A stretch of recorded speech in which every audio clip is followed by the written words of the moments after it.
We're with Doug Gross, and Doug is a very well-known person here in Iowa, has run for governor, is a very well-respected attorney, has a long career in civic engagement and public leadership, is a thinking person's politician, and has made significant contributions to Iowa and to our country. And so as part of our series on leadership, we're interviewing leaders from around the state and around the country, and we're privileged, Doug, to have you with us today. Good to be with you. And we're pretty informal here at the University of Dubuque.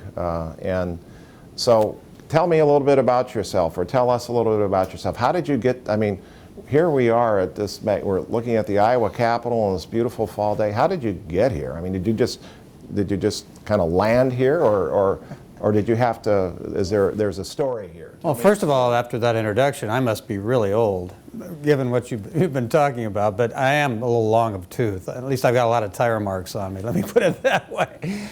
I'm here by the grace of God. You know, I grew up in a family of 10 kids where we didn't know where the next meal literally was coming from, where we wore each other's clothes, we used each other's books, and we got ridiculed because we didn't have anything. And so there's no question that, in my mind, that I'm a very fortunate person, and it's not really what I do, but it's what others have done, and most importantly, frankly, what God has graced me with. How, when you speak of what others have done, so who are some of the others in your life that, you know, as you've intimated, none of us gets anywhere on our own. So the great American myth is kind of the self-made person. Yeah. Well, there is no self-made person. It's we're all the beneficiaries of people who've gone before us. So who are some of the people in your lives that help you get to where you are? Well, obviously it starts with your family and your mother and your father. And my mother for being tough and never saying no, you know, never giving up on anything, and being very loyal to the family and being tight with the family. And that's made me get through some tough times. My father for being gentle and kind and loving. And those combinations, a good combination to approach life. And then as you got beyond the family, one of the most important impact leaders in my life was Bob Ray. I had the fortunate ability to work for him when I was quite young. And he taught me he was very difficult to work for, because he would always wait till the very last second to make decisions.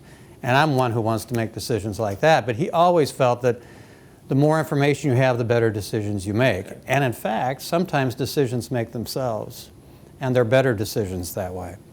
But he also taught me the importance of integrity. Okay. That he would fret over a letter if he thought in any way it reflected something that was different than a position he had taken maybe 15 years ago. Integrity was everything to him, and being consistent and communication with people was very, very important to him. He's just a fine, fine person. I had a chance to work with Tom Talkie from Dubuque. Actually, Loras College, sorry to mention that on your blog, but we have I think Tom's the chair of the board. He is, and he's a fine man. He's an awesome guy. Yeah. And I ran it, or was involved in running his first campaign in 1978. Yes. And that was a situation where absolutely no one thought Tom Talkie could win that race. He was probably 27, 28 years old, running against an incumbent congressman. Normally incumbents would win like 95% of the time. Right. But Tom, first of all, he's a very smart guy, one of the smartest guys I've ever met, and an incredibly hard worker, and again, just never gave up. And as a result of it, Tom upset, and I had an opportunity to work for him and went to Washington, D.C. with him and saw how he made an immediate impact simply because of his intelligence and his work ethic. Intelligence alone is usually not enough to get you anywhere. If you combine it with hard work, it can get you almost anywhere, and Tom Talkie is an example of that. So you saw, let's see, Bob Ray, you kind of learned the lesson of integrity and tenacity and kind of attention to detail. Right. So being consistent with who you are and whose you are. Tom Talkie, again, smarts and tenacity, work ethic. So what's the lesson you learned from both of them leadership-wise that in addition to these things that you carried on that maybe wouldn't be so evident to the general public through knowing those two people or histories about them? That the morality of leadership is probably the most important factor in leadership. And why is that? Why is that? I mean, because we're in an environment where we're is frankly it, right? amoral. Yeah, I mean, no question. amorality Yeah. is kind of winning the day here. But the morality of leadership is critical because Tom Talkie worked hard, never gave up, outworked everybody else, and spent the time and understood the issues. There was a moral basis to him then leading on those issues, even in a corrupt place like Washington, D.C., where he rose very quickly. Bob Ray understood that your relationship to the people that you lead is essential, and unless they trust you intrinsically, you can't lead them. I think it's fair to say, an argument to make is that, as we've said, morality isn't necessarily something that has been the core of this general election campaign. So, you know, and some theorists would say that we're in a kind of a postmodern world. So, you know, whose morality, whose justice? It doesn't really exist anymore. So. It exists every bit as much today as it ever did, because the problem we have today is because people don't have a sense of moral leadership. They don't have consistent followers. Why would you follow someone if you don't think they have integrity, if they're not truthful, if they don't have a good moral sense about where they're leading you? I mean, I think people are starved today for a leader like Abraham Lincoln, who led by example and led by the force of his moral statement about the importance of getting rid of things like slavery and keeping the Union together. That example was overwhelming to people and kept the place together. People are starving for that today. And one of the reasons why we're so divided as a country is we don't see that sense of moral leadership. And I'm very concerned about where, you know, the choices we face this fall. And we're not, on either side, neither one commands a moral presence. And because of that, they're going to have a very difficult time, no matter who wins, of leading the country in a positive way. That's troubling, isn't it? Very troubling. It makes me sad. So what's the solution to that? I'm still optimistic, though, despite all that. Why? How can you be optimistic in this? Oh, very optimistic, because even in the 1850s, when our country was unraveling, we picked a leader like James Buchanan. He had no sense of leadership.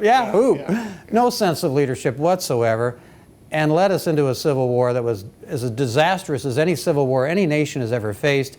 And yet our country, one, identified a moral leader that grew out of that to help lead us through that. But even after that, then picked a guy like Andrew Johnson, who was totally corrupt and incapable of leadership, and yet our country survived and thrived. Why? Because it isn't all about government. That isn't the only leadership that counts. What's even more important are the leadership that we show in our own small groups, in our own lives, in our own families. That's where the faithful presence we talked about before. It's how we individually lead our lives. I often tell people, young parents, that the most important thing they'll do with their kids is not what they tell them, it's what they do. Because their kids will watch what they do and how they lead their lives, and they'll mimic that in their lives and in their kids' lives, and that'll have huge impact forever.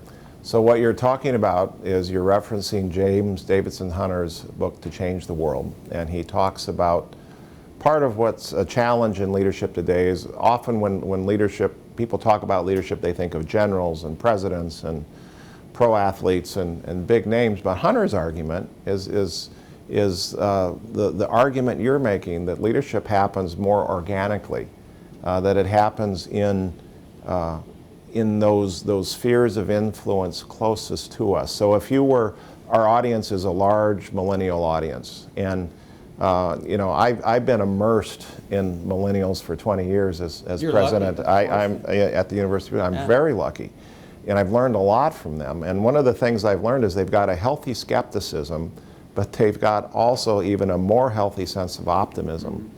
But it's an optimism that's tempered by a realistic approach to the world. So if you're speaking to millennials and you're talking about leading from your sphere of influence, and think of your children, what are the three things, if your life were to end today, what are the three things you want your children to know, you want millennials to know, that really make the world go round in a profound way? What are the 3, 4, 5 things that can change your world? Well, no, that's a tough question, but an important question. I even think about that when I vote now. When you get to be of a certain age, I wouldn't vote for someone if I can't look my kid in the eye, or we have 5 kids, or any of our children in the eye, and explain to them why I did that. Okay. So the first thing is have integrity. Okay. And have integrity not just with how you live with your life, but what you do with your life. Be morally consistent. That's number one. And that's very important. The other thing is be transparent. Don't hide things. And I think millennials are particularly sensitive to that. Right. Because they have very high degree of awareness of people that are phony. Right. Because I think we're largely the media age and they've been raised that way, so they can see through the camera. Right. But be transparent. And if you're transparent and have integrity, then you ought to be a good person. And that would be the third part, is do good. When you have an opportunity to do good, do it. And don't care to give it credit for it. In fact, avoid credit for it if you can. I've often told them the stories about the difference between the Pharisees and the Sadducees. One group does good, the other one wants to get credit for good. Right. If you're the group that does good, it'll pay off, and our whole world will be better in the long run. Okay, so let's segue just quickly. Okay, millennials and politics. So, I mean, and I'm not trying to flatter you, but you... Well, don't, because I don't deserve it. You are a very, very knowledgeable, influential person just in the state of Iowa and Iowa politics. So you know the whole history. So we began by talking about how we're kind of in an amoral sort of general election. Mm-hmm. We tend to be, at the University of Dubuque, there's kind of a natural, organic hopefulness. And part of that is because of just our institutional DNA, and because of the makeup of our student body. If you were to be on our campus, and we'd love to have you on our campus, but we look like a mini United Nations. I mean, we have students from 45 countries, 22 countries and 45 states, and it's a lot of work, because there's a lot of different, there's a lot of different points of view.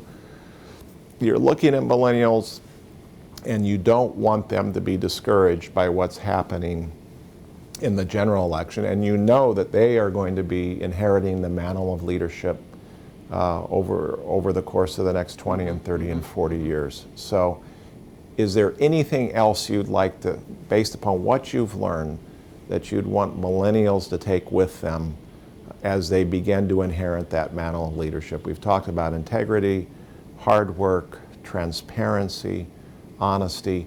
Anything else that you want them to do? Yeah, the secret to the fact that our country will survive and thrive and grow despite the terrible nature of the leadership we might have at any particular time is because we're all a striving people. Other than the Native Americans, none of us really were born here. Our ancestors came here looking for something. And that's what's always made America unique. That's what's always renewed our economy. It's always renewed our sense of optimism and a commitment to our families. So we cannot and should not and will not, if I have anything to do with it, become an insular nation, a know-nothing nation.